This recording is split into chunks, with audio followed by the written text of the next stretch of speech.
नमस्कार, मैं हूं कौशलेंद्र प्रताप सिंह और आप देख रहे हैं प्रजातंत्र टीवी। मोदी जी की चुनावी राजनीति अब तक इतनी शानदार रूप से सफल रही है कि इस तरह के सवाल उठाना अपने को महामूर्ख घोषित करवाने का जोखिम ही मोल लेना है। लेकिन अपनी पूरी विनम्रता से हमें कुछ सवाल तो उठाने ही चाहिए। भारतीय जनता पार्टी और आरएसएस की जो विचारधारा है उसके दो पहलू हैं, इसे आपको समझना होगा।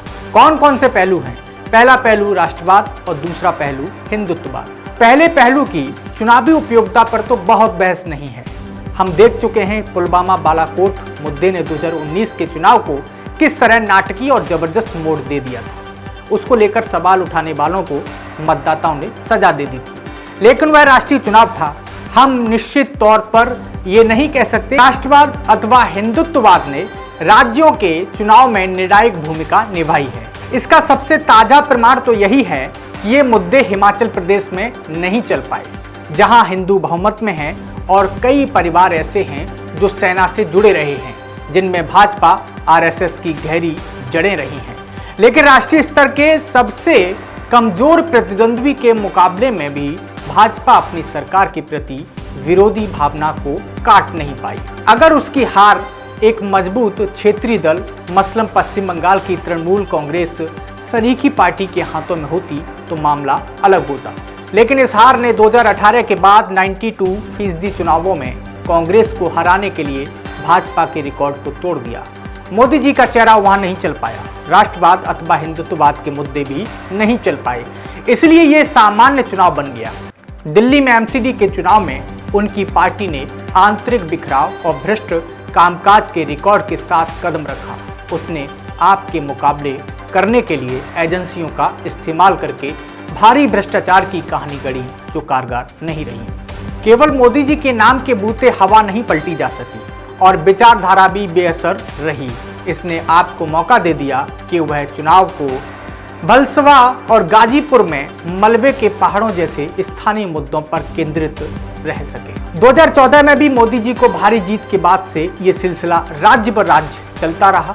जब भी चुनाव क्षेत्रीय या स्थानीय मुद्दों पर लड़ा जाता है तो भाजपा के लिए सबसे बड़ी चुनौती खड़ी हो जाती है। समय गुजरने के बाद ये चुनौती ज्यादा गंभीर होती गई और उनकी पार्टी यानी अपनी पार्टी के क्षेत्रीय नेता कमजोर पड़ते गए। ये 2023 में उनके लिए चिंता का कारण है। क्या वे और उनकी पार्टी कर्नाटक, मध्य प्रदेश, तेलंगाना के चुनाव को राष्ट्रीय मुद्दों पर केंद्रित कर पाएगी?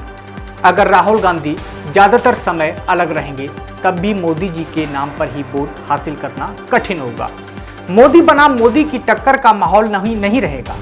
ये उनके लिए भारी मुश्किल की स्थिति होगी। तब वे क्या करेंगे? क्या हिंदुत्ववाद के किसी और उग्र रूप को उभारेंगे? क्या उग्र राष्ट्रवाद को भी किसी तरह उभारने की जुगत में करेंगे? अगले साल मोदी जी के लिए सबसे बड़ी चुनौती राजनीति को स्थानीयता से अलग करने की होगी। आम जुमले फीके पड़ गए हैं। डबल इंजन की सरकार जैसे जुमले कारगर साबित नहीं हो रहे। जरा सोचिए कि कर्नाटक में इस जुमले के कारगर होने की कितनी संभावना है। क्या मोदी जी वहां मुख्यमंत्री बोम्मई के कामकाज पर वोट मांग सकते हैं? और ऐसा लगता है कि विपक्ष के 70 साल के कुशासन वाले जुमले की एक्सपायरी डेट भी आ चुकी है।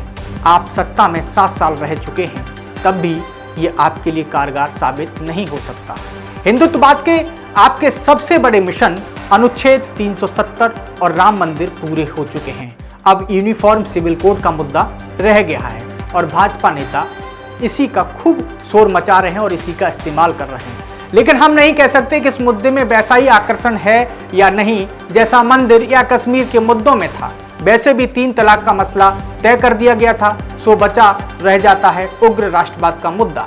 वैश्विक और क्षेत्रीय वास्तविकताएं इतनी बदल चुकी हैं कि अब नए सिरे से राष्ट्रवादी भावनाओं को जगाने में नई अटकलें पैदा हो जाती हैं। पुलवामा बालाकोट जैसा कांड भी नहीं कर सकते हैं जिसमें दोनों पक्ष अपनी अपनी जनता के सामने ये दावा कर सकें कि ये जीत उनकी हुई है, मामला रफा दफा हो जाएगा।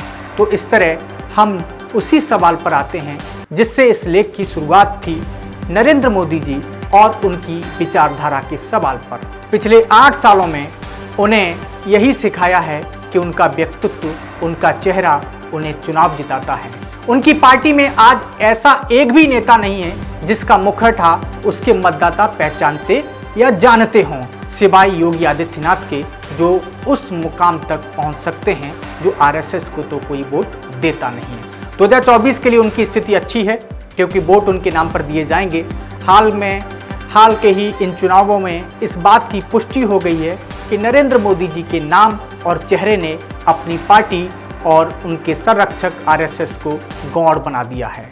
एक सर्वशक्तिशाली व्यक्तित्व 100 साल से स्वरूप ग्रहण कर रही विचारधारा को सिर्फ वोट खींचने की अपनी छवि के बूते बौना साबित कर रहा है। ये स्टोरी आपको कैसे लगी हमें कमेंट सेक्शन में ज़रूर बताएं।